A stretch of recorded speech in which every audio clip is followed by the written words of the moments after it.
मुन्नी रजक एक ऐसी महिला है, अबोध महिला है, उनको किसी चीज की नॉलेज नहीं है। किस तरह से सवाल उठाएंगे, जो माथा टेकेगा, जो दरबारी करेगा, जो रात को झूठा प्लेट उठाएगा, जो ये कपड़ा साफ करेगा, जो मुसहरी लगाएगा, मच्छरदानी लगाएगा, वैसे लोग को ये लोग राज्यसभा विधानसभा भेज। इलेक्शन कमीशन का ऑफिस है, बिहार इलेक्शन कमीशन, उसके सामने 20 वर्षों से महिला एक चाय बेच रही है, उसको सदन में भेज के दिखाइए, तब न समझेगा कि आप गरीब है, गरीबों के मसीहा है। मुन्नी रजक को भेज करके सदन में, विधान परिषद में भेज करके कोई बड़ा काम नहीं किया है। तो ये लालू प्रसाद यादव जी के पूरे परिवार को आवाज जो दिया है, बिहार के आवाम दिया है।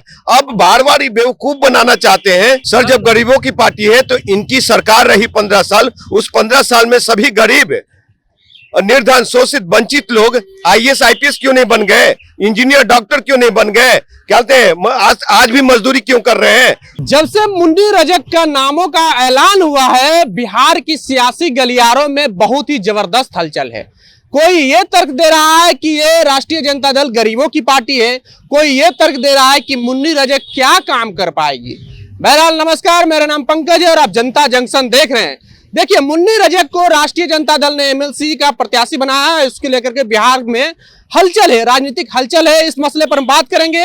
इंजीनियर राजकुमार पासवान है, जो कि युवा बिहार सेना के राष्ट्रीय अध्यक्ष हैं, और हाजीपुर से रामविलास पासवान के खिलाफ चुनाव लड़ चुके हैं। राजकुमार जी, आप लोग क्यों विरोध कर रहे हैं मुन्नी रजक का? देखिए, मुन्नी रजक का मैं विरोध नहीं कर रहा हूँ, मैं राष्ट्रीय जनता दल के नीतियों का विरोध कर रहा हूं, जो कांग्रेस पार्टी और CPI ML का हकमारी कर रही है। और कहीं न कहीं इनमें घमंड आ चुका है RJD में, क्योंकि RJD कभी मतलब कि RJD हमेशा घर में पानी पिलाने वाले को ही भेजा है। तो ये कोई बड़ी, मुन्नी रजक को भेज करके सदन में, विधान परिषद में भेज करके कोई बड़ा काम नहीं किया है। ये जो कहा जाता है कि दलित, शोषित, गरीब, निर्धन का आवाज बने, वो आवाज, ये आवाज तो पहले ही डॉक्टर BR अम्बेडकर साहब दे चुके हैं, भारत का संविधान दे चुका है। तो ये लालू प्रसाद यादव जी के पूरे परिवार को आवाज जो दिया है, बिहार के आवाम दिया है। अब बार बार बेवकूफ बनाना चाहते हैं, दलित काट खेदना चाहते हैं, वो अब बिहार का अनुसूचित जाति जनजाति नहीं बर्दाश्त करेगा। ये एक्चुअली क्या है कि अपनी हिटलर शाही दिखा रहे हैं, और CPI ML जैसे पार्टी को अगर मान लिया मुन्नी रजक एक ऐसी महिला है, अबोध महिला है, उनको किसी चीज की नॉलेज नहीं है, किस तरह से सवाल उठाएंगे वो, और उनमें इतनी ताकत नहीं है कि लालू प्रसाद यादव और राबड़ी देवी के सामने, चाहे तेजस्वी यादव, चाहे मीसा भारती के सामने वो मजबूती से बोल पाएंगे। हमेशा वो सर झुका के ही रहेंगे।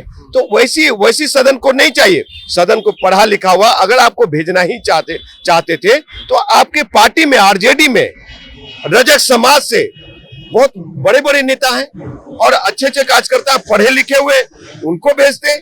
तो मेरा ये कहना है, ये नहीं कि मुन्नी रजक को भेज करके और सदन में अपने जनता का कार्रवाई। राष्ट्रीय जनता दल कहती है कि हम A to Z की पार्टी है। गरीब एक महिला थी, पत्थर तोड़ने वाली की, भगवतिया देवी को सदन में भेजा, तो इसमें भेज दिया तो नई बात क्या है? और A to Z की समीकरण भी फुलफिल कर रहा है। देखिए, भगवतिया देवी नहीं, भोला प्रसाद यादव को भी भेजे, जो पानी पिलाते थे, समझे, और भी लोगों को भेजा है उन्होंने। तो भगवतिया देवी हो चाहे मुन्नी रजक हो, तो अभी मुन्नी रजक क्या है कि परिवारवाद की तरफ सबका नजर था।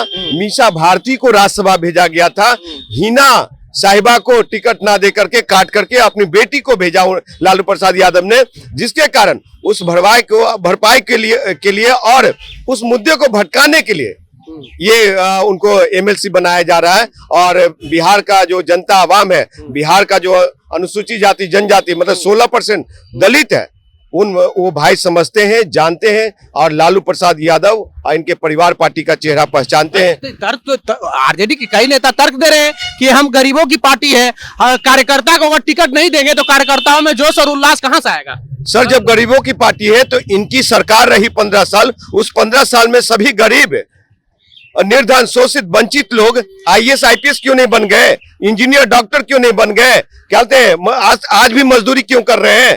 तो कहां से इनका परिवार आगे बढ़ा है। और आपको बता दूं कि फिर ये काट खेल करके उनका परिवार भी, उनका जो जितना लर्जर परिवार है मुन्नी रजक का, तो उनका परिवार का भी उत्थान नहीं हो पाएगा।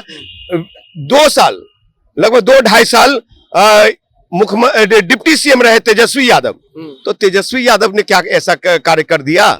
ये लोग बिहार के आवाम को ठगा है, 35 वर्षों से 30 वर्षों से बेवकूफ बना रहे हैं, 2020 का मैच खेल रहे हैं। कांग्रेस और ये आरजेडी 20 साल 35 साल, और ये अब राजकुमार जी, अगर गरीब का कोई गरीब व्यक्ति पानी पिलाने वाला, पत्थर तोड़ने वाला अगर सदन जाता है तो आप लोग को क्या दिक्कत है? वो अच्छी बात है ना कि दलित महिला है, दलित समाज से एक स्त्री करने वाली महिला जा रही है सदन में। पटना में चाय बेच रही है बेटी, पटना में चाय बेच रही है बेली रोड में, उस बेटी को एमएलसी बनाइए ना, वो भी गरीब है, क्यों चाय बेच रही है? वो पढ़ी लिखी भी गरीब है, उसको भेजिए। क्या वहां ध्यान नहीं जा रहा? वहां पे चले जाइए, इलेक्शन कमीशन का ऑफिस है, बिहार इलेक्शन कमीशन, उसके सामने 20 वर्षों से महिला एक चाय बेच रही है, उसको सदन में भेज के दिखाइए, तब न समझेगा कि आप गरीब हैं, गरीबों के मसीहा हैं और वंचित शोषित निर्धनों को ऊपर लाना चाहते हैं। मुन्नी रजक को और भी आगे बड़ा पद दिया जा सके राष्ट्रीय जनता दल में। अरे साहब, आप बड़ा पद दे दीजिए। मैं भी एक अनुसूचित जाति जनजाति दलित समाज पासवान का बेटा हूं मैं, तो हम में काबिलियत है, तो क्यों नहीं इन लोग का ध्यान जाता है? बीजेपी को, आरजेडी को, जेडीयू को, क्योंकि मैं बोलता हूं। आप बोलने वाला नेता इन्हें पसंद नहीं। अच्छा, बोलने वाला नेता नहीं पसंद? हाँ जी हाँ, बोलने वाला, जो माथा टेकेगा, जो दरबारी करेगा, जो रात को झूठा प्लेट उठाएगा, जो ये कपड़ा साफ करेगा, जो मुसहरी लगाएगा, मच्छरदानी लगाएगा, वैसे लोग को ये लोग राज्यसभा विधानसभा भेजते हैं। यानी कि बैसाखी वाले नेता को भेजना चाहते हैं, जो कि उनके सामने सिर्फ हाथ पे हाथ धरे हुए रखे रहे और कुछ ना बोले। हाँ बिल्कुल, ऐसा ही नेता चाहिए इनको। और ये बिहार का उत्थान कल्याण ना हो, युवाओं की समस्या ना सुनी जाए, जो बेरोजगारी का आलम है। इन्होंने कहा था कि 10 लाख लोगों को रोजगार देंगे, 10 लाख युवाओं को रोजगार देंगे। एक सरकार में बैठे लोग जो एनडीए की सरकार, हम उन सब मतलब पे नहीं जाएंगे। आप खुश है ना कि एक दलित समाज की महिला आपकी नेत्री होगी? आप नेता मानते हैं कि नहीं मुन्नी रजक को? देखिए, फिर मैं कह रहा हूँ, आप भी दलित हैं, वो भी दलित है। मैं फिर कह रहा हूँ, मुन्नी रजक के जगह अगर कोई पढ़ा लिखा हुआ रजक समाज से गरीब शोषित वंचितों की बात उन्हें भेजा जाता, और कोई बेटी ही होती जो सदन में जाके दहाड़ती, आरजेडी के नेताओं के सामने 2 शब्द बोल पाती, वैसे का सम्मान है मुझे। मुन्नी रजक को मैं नेता नहीं मानता हूं। मैं तो देखिए, मुन्नी रजक को नेता नहीं मानते हैं इंजीनियर राजकुमार पासवान, क्योंकि इनका कहना है कि जो पढ़े लिखे लोग हैं वो अगर सदन में जाएंगे और सदन में दहाड़ेंगे तो उनको हम नेता मानेंगे, पर जो अनपढ़ लोग हैं, जिनकी राजनीतिक समझ बहुत कम है, अगर वो लोग जाते हैं तो हम मुन्नी रजक को नेता नहीं मानेंगे। बहरहाल, आपको हमारा वीडियो कैसा लगा, आप अपनी प्रतिक्रिया कमेंट बॉक्स में जरूर दें। अगर आप यूट्यूब चैनल पर देख रहे हैं तो चैनल को सब्सक्राइब कर लें, फेसबुक पेज पे देख रहे हैं तो पेज को लाइक कर लें। बहुत बहुत धन्यवाद।